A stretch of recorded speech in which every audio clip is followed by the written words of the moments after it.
Cordial saludo, mi nombre es Silvia Juliana Alfonso, somos del grupo 127, que está conformado por mi persona, Silvia Juliana Alfonso, seguido María Valentina Tarquino, Milton Jair Mena y Albeiro Fuque.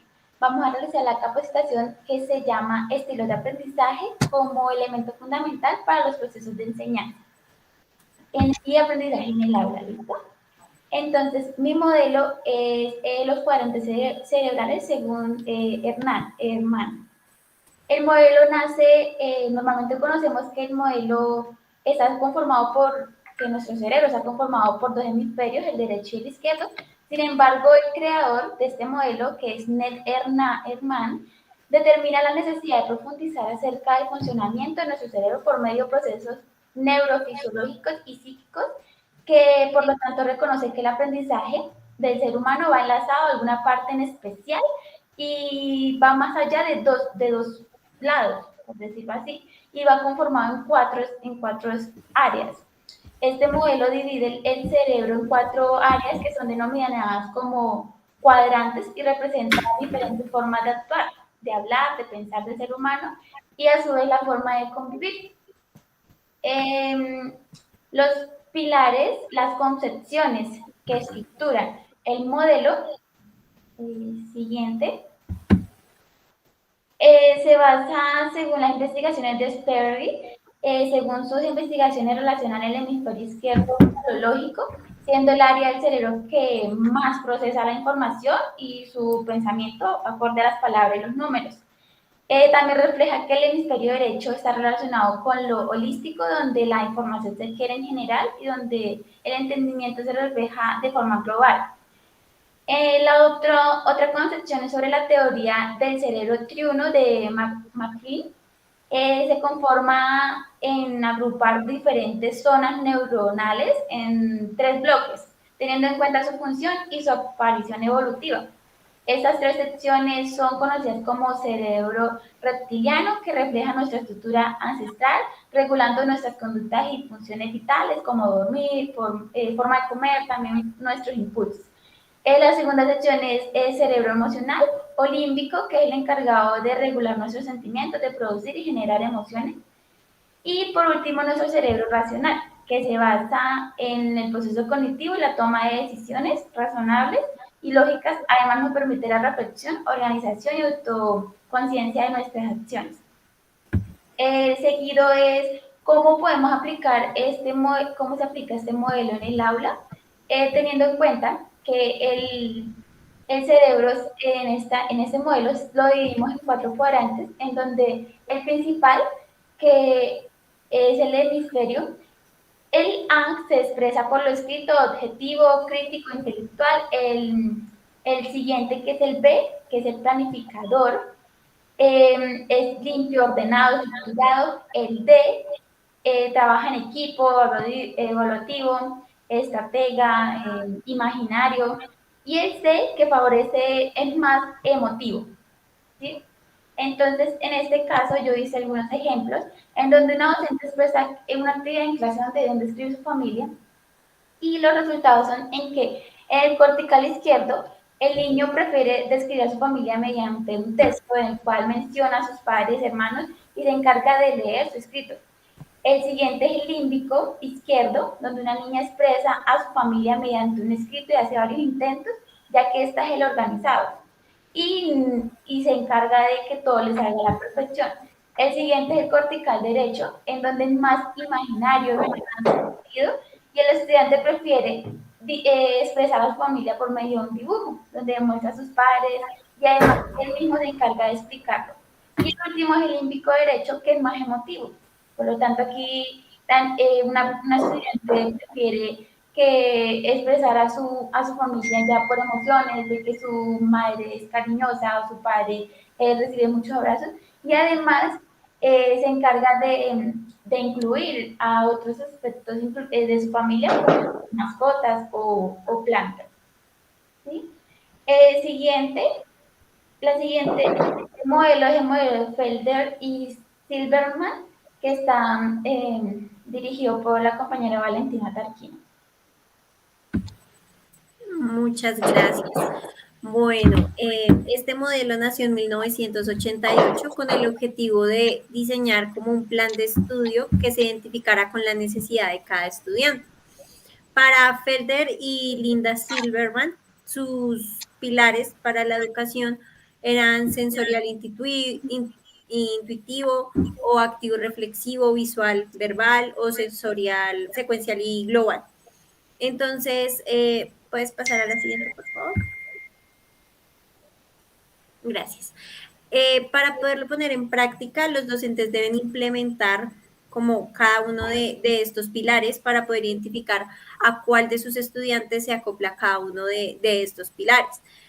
Algunas de las opciones o de las cosas que se pueden hacer es poner trabajos en grupo o trabajos individuales, poner de pronto trabajos que requieran o que se apoye en ayudas visuales como videos o imágenes para para poder identificar como a qué grupo pertenece cada uno de los alumnos. También se puede explicar paso a paso algún tema en concreto y ver si el estudiante tiene un aprendizaje rápido o va relacionado con la manera en la que se va enseñando. De esta manera es que se puede saber cómo podemos explicar a los alumnos según el modelo de Felder y Silverman.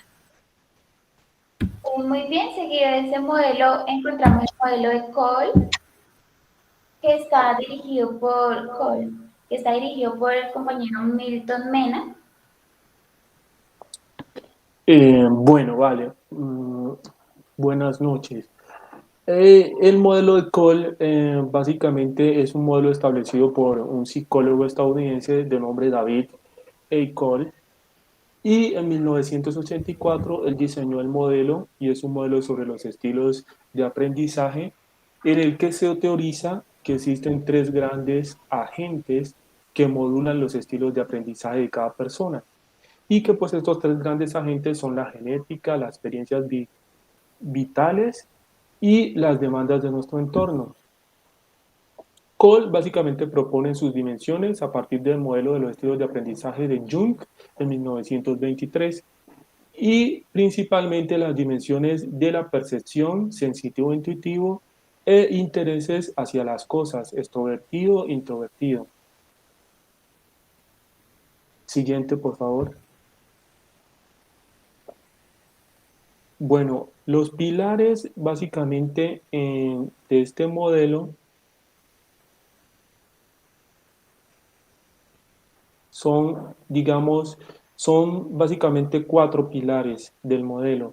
Y según el modelo de estilos de aprendizaje desarrollado por Cole, cuando una persona quiere aprender algo, esta debe procesar y trabajar la información que recoge. Y para esto, pues básicamente ese procesamiento de la información se realiza de manera óptima y deben completarse cuatro fases distintas, que son pues los pilares del modelo. Y son las siguientes, básicamente es la experiencia concreta, que básicamente deben darse lugar las experiencias inmediatas y específicas que dan pie a la observación. Está también la observación reflexiva, en donde la persona reflexiona acerca de lo que está observando y entonces de esa misma manera elabora una serie de hipótesis generales sobre lo que la información recibida pueda significar, es decir, para llegar a sacar conclusiones y para llegar a entender más rápidamente el conocimiento. Está también la conceptualización abstracta, que es básicamente en que a raíz de esta hipótesis se forman los conceptos abstractos y las generalizaciones, es decir, los conceptos más complejos, más elaborados, y los conceptos en donde ya se hablan de concepciones más generales, más amplias y no tan específicas. Y tenemos también, por último, la experimentación activa, que es donde finalmente la persona experimenta o practica con estos conceptos en otros contextos o situaciones, es decir, que lo adquirido va y lo aplica a otros contextos, a otras situaciones a las que se enfrenta en la vida y de esa manera pues va poniendo en práctica el conocimiento. Siguiente, por favor. Bueno, ¿cómo se aplica básicamente este modelo en el aula?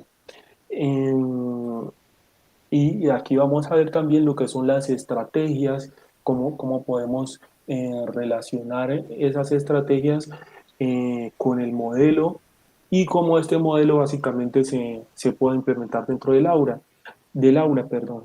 Entonces, básicamente, para la aplicación del modelo, pues sería necesario que los educadores presenten la información de cada una de las materias de manera organizada, es decir, de tal forma que se aseguren de estar cubriendo todas las fases del modelo de Cole. Así se facilitaría el aprendizaje de todos y cada uno de los alumnos, independientemente de la fase en la que se encuentren, ¿verdad? Y además se fortalecerían las fases en las que están menos especializados, es decir, que el modelo de Cole es un modelo bastante completo en donde la idea pues es cubrir todas las fases y de esa manera para aplicarlo en el salón de clases los docentes deben tratar de cubrir todas las fases del modelo para así impactar a todos los estilos de aprendizaje, que es algo que básicamente se remarca. Un ejemplo muy claro, por ejemplo, es cuando un ejemplo práctico sería que para la enseñanza del inglés, desarrollar actividades que involucren todas las etapas del proceso. Por ejemplo, desarrollar lecturas con respecto al tema de clase eh, y demás, para que así los alumnos se vayan empapando y vayan desarrollando los conocimientos. Siguiente, gracias. Muy bien. Seguido es el modelo de las inteligencias múltiples de Gardner, que va a ser expresado por nuestro compañero Albeiro Futi. Claro que sí, muy buenas noches. Y continuando con los modelos de aprendizaje, tenemos el del estadounidense Gardner.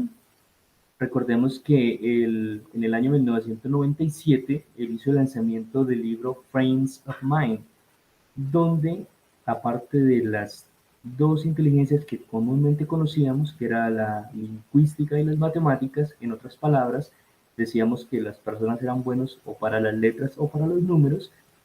Entonces, Howard Gardner, a través del lanzamiento de su libro, nos hizo caer en cuenta que todas las personas nacemos ya predestinados, tenemos algo innato para 8 inteligencias, desde la lingüística, la matemática, la kinésica, la espacial, la musical, la interpersonal, intrapersonal y la naturalista.